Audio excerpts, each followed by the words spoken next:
નમસ્કાર ગુજરાત વાસીઓ, ફરી એક વખત આપ સર્વે મિત્રોનું હાર્દિક સ્વાગત છે આજના તાજા અને નવા હવામાન સમાચારના વિડીયોની અંદર।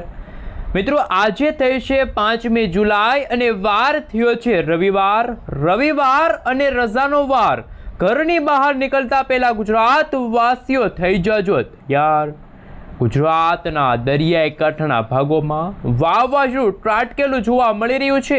આપ અહીં જોઈ શકો છો, ગુજરાતમાં ભારેથી ભારે વરસાદની આગાહી ગુજરાતના જાણીતા હવામાન નિષ્ણાંત અંબાલાલ પટેલે વ્યક્ત કરી છે।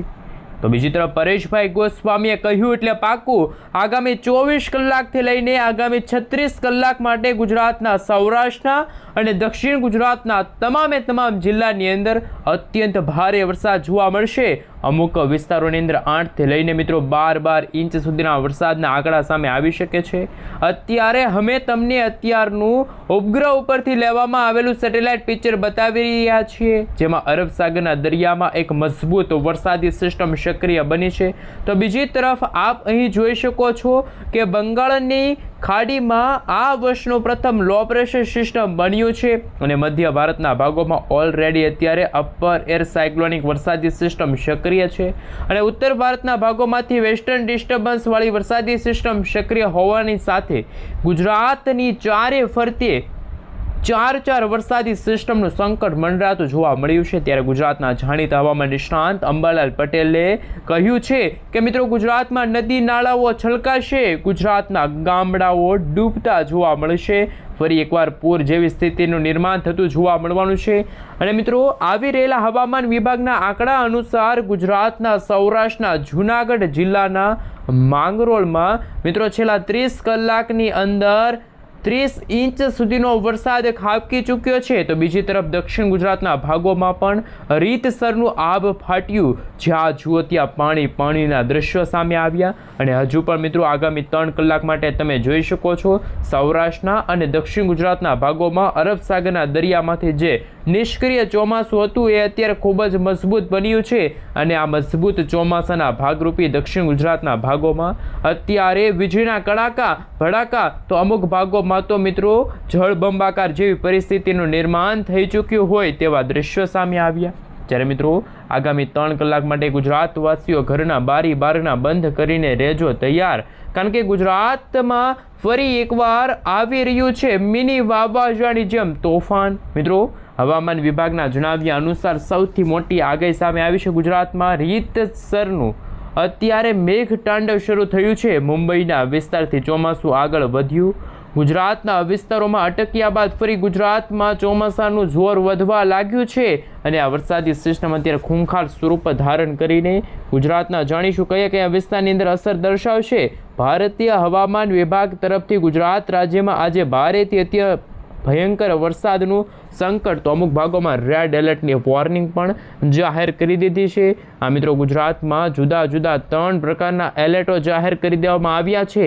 આપ અહીં જોઈ શકો છો, દક્ષિણ ગુજરાત અને સૌરાષ્ટ્રના દરિયાઈ કાંઠાના ભાગોમાં તોફાની વરસાદની સાથે રેડ એલર્ટની વોર્નિંગ દર્શાવવામાં આવી છે। તો ગુજરાતના ઉત્તર પૂર્વ ગુજરાતના ભાગોમાં પણ ઓરેન્જ એલર્ટની વોર્નિંગ કે જે હવામાન વિભાગે જાહેર કરી છે, તો અમુક ભાગોમાં યલો એલર્ટની વોર્નિંગ જાહેર કરવામાં આવી છે। મિત્રો, ગુજરાતમાં વરસાદનો નવો રાઉન્ડ છે એ મિત્રો આગામી 5, 6, 7 અને 8 આમ મિત્રો 4 દિવસ સુધી સતત ગુજરાતમાં અસર દર્શાવશે। 9 તારીખથી ગુજરાતમાં વરસાદની માત્રા અને વિસ્તારમાં ઘટાડો થશે અને ગુજરાતમાં ફરી એકવાર ગરમી અને ઉકળાટનું પ્રમાણ વધતું જોવા મળવાનું છે।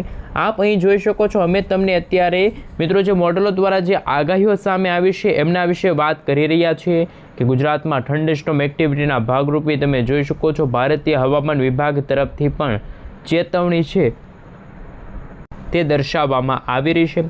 ઉત્તર ગુજરાતના વિસ્તારોમાં આ વર્ષનું ચોમાસું થોડુંક નબળું રહ્યાના સમાચાર સામે આવ્યા। ગયા વર્ષે તો મિત્રો ઉત્તર ગુજરાતના ભાગોમાં પણ 10, 12 ઇંચ સુધીના વરસાદ જોવા મળ્યા હતા। વાવ, થરાદ, બનાસકાંઠા, સાબરકાંઠા, પાટણ, મહેસાણાના વિસ્તારમાં મિત્રો ગયા વર્ષે ધોધમાર વરસાદ જોવા મળ્યો અને આ વખતે અરબ સાગરનો દરિયો ખૂબ જ સક્રિય છે। વર્ષ 2026નું ચોમાસું આ વખતનું ખૂબ જ સારું રહેવાનું છે, એ માત્ર દક્ષિણ ગુજરાત અને સૌરાષ્ટ્રના વિસ્તારો માટે। મિત્રો, બાકી તમે જોઈ શકો છો, ગુજરાત માટે ફરી એકવાર હવામાન વિભાગની સૌથી ચિંતાજનક આગાહી સામે આવી છે, કારણ કે અત્યારે બંગાળના મહાસાગરની અંદર નવું લો પ્રેશર સિસ્ટમ બની રહ્યું છે અને બીજી તરફ પેસિફિક મહાસાગરની અંદર વર્ષ 2026નું પ્રથમ વાવાઝોડું જોઈને અંબાલાલ પટેલે સૌથી ચિંતાજનક આગાહી વ્યક્ત કરી છે, કારણ કે આ વાવાઝોડું પશ્ચિમ દિશા તરફ આગળ વધી રહ્યું છે અને બંગાળની ખાડીમાં લો પ્રેશર સિસ્ટમ બની રહી છે. તો મિત્રો આગામી 14 તારીખથી ગુજરાતમાં વરસાદના નવા રાઉન્ડને લઈને અને વરસાદી સિસ્ટમની સ્ટોફ લાઇનોનો ઘેરાવો ગુજરાતમાં પસાર થતો જોવા મળી રહ્યો છે.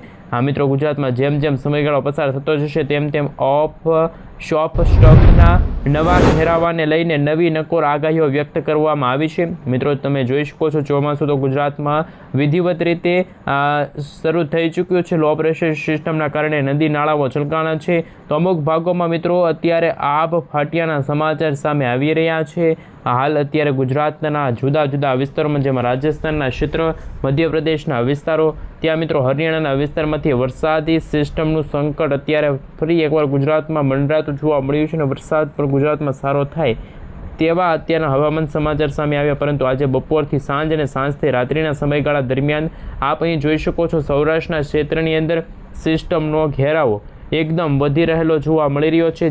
તો મિત્રો બીજી તરફ મહેસાણાનો વિસ્તાર છે, વલસાડનો વિસ્તાર છે, જૂનાગઢના વિસ્તારની સાથે તમે જોઈ શકો છો ગીર સોમનાથનો વિસ્તાર છે, ત્યાં પણ મેઘરાજાનું મેઘ તાંડવ છે એ શરૂ થવા જઈ રહ્યું છે. ગીર સોમનાથના ક્ષેત્રમાં પણ મિત્રો 10 થી 12 ઇંચ સુધીના વરસાદના આંકડા આજે સામે આવી શકે છે. આવતીકાલે મિત્રો ગુજરાતમાં ફરી એકવાર દક્ષિણ ગુજરાત અને મધ્ય પૂર્વ ગુજરાતના ભાગોમાં તમે જોઈ શકો છો રેડ એલર્ટની વોર્નિંગ છે જાહેર કરી દેવામાં આવી છે. મિત્રો ખાસ દીવ દમણના વિસ્તારમાં વરસાદી સિસ્ટમની ગતિવિધિને લઈને આવનારા દિવસોની અંદર વાતાવરણમાં ફરી એકવાર મોટાભાગે ફેરફારવાળું વાતાવરણ થતું જોવા મળી રહ્યું છે.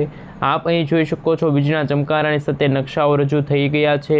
તમે જોઈ શકો છો હવામાન વિભાગ તરફથી આગામી 3 કલાક માટે જે આગાહીઓ સામે આવી છે કે ઉત્તર પૂર્વ ગુજરાતના ભાગોમાં તોફાની પવનોની તીવ્રતા સાથે ગુજરાતમાં મિત્રો ખરેખર ખાસ નવસારી છે, દમણ છે, દાદરાનગર હવેલીના વિસ્તારમાં ભારે વરસાદ જોવા મળશે. ત્યારે અંબાલાલ પટેલ અને પરેશભાઈ ગોસ્વામી શું કહી રહ્યા છે? મિત્રો આ વર્ષ 2026નું ચોમાસું ગુજરાતમાં ખરેખર સારામાં સારું રહેશે. મિત્રો આ ચોમાસાને લઈને સૌથી મોટા સમાચાર સામે આવ્યા. આવતીકાલે મિત્રો 6 જુલાઈ છે અને 6 જુલાઈના રોજ આદ્રા નક્ષત્ર છે પૂરું થવા જઈ રહ્યું છે અને ગુજરાતમાં શરૂ થવા જઈ રહ્યું છે પૂર્ણવર્ષુ નક્ષત્ર. અને આ નક્ષત્રના શરૂઆતના સમયગાળા દરમિયાન ગુજરાતમાં ગરમી ઉકળાટનું પ્રમાણ લાવી શકે છે. તાપીનો વિસ્તાર છે, સાથે મિત્રો સુરતના જિલ્લાથી લઈને નવસારી, વલસાડના વિસ્તારોમાં તોફાની પવનોની તીવ્રતા સાથે ગુજરાતમાં માવઠાને લઈને વીજળીના ચમકારાની સાથે તમે જોઈ શકો છો રીતસરનું રેડ એલર્ટ છે પણ જાહેર કરી દેવામાં આવ્યું છે. આ મિત્રો ગુજરાતના બાકીના જે વિસ્તારો છે ત્યાં પણ વરસાદી સિસ્ટમનું સંકટ ટોળાતું જોવા મળ્યું. આમ તમે જોઈ શકો છો ત્યારે રાજસ્થાન, પાકિસ્તાનના વિસ્તારોમાંથી વેસ્ટર્ન ડિસ્ટર્બન્સનું સંકટ ટોળાતું જોવા મળી રહ્યું છે. તો ઉત્તર પૂર્વ ભારતના ભાગોમાંથી પણ ગુજરાતમાં વીજળીના ચમકારાની સાથે ફરી એકવાર વરસાદ જોવા મળ્યો છે. ગીર સોમનાથનો વિસ્તાર છે, જૂનાગઢનો વિસ્તાર છે, અમરેલીના વિસ્તારોમાં પણ તમે જોઈ શકો છો હવામાન વિભાગ તરફથી ઓરેન્જ એલર્ટ છે એ જાહેર કરી દેવામાં આવ્યું છે. તો મિત્રો બીજી તરફ ઉત્તર પૂર્વ ગુજરાતના ભાગોમાં પણ નૈઋત્યના ચોમાસાનું આગમન થઈ ગયું છે. કચ્છમાં પણ તમે જોઈ શકો છો વરસાદી વાદળાઓનું વહન છે એ શરૂ થતું જોવા મળ્યું છે. અને મિત્રો ગુજરાતમાં ઓરેન્જ એલર્ટ તો અમુક ભાગોમાં યલો એલર્ટની વોર્નિંગ દર્શાવવામાં આવી. તો મિત્રો 5 થી 10 ઇંચ સુધીના સામાન્ય વરસાદો છે એ પણ ખાબકી શકે છે. આપ અહીં જોઈ શકો છો મિત્રો જેમ ગુજરાતમાં સમયગાળો પસાર થઈ રહ્યો છે તેમ 8 તારીખના રોજ એ અરબ સાગરવાળી વરસાદી સિસ્ટમ મધ્ય ભારત અને ત્યાર પછી મિત્રો 9, 10, 11 તારીખના રોજ તમે જોઈ શકો છો અરબ સાગરના દરિયાવાળી વરસાદી સિસ્ટમનું પેજ છે એ મિત્રો તમે જોઈ શકો છો.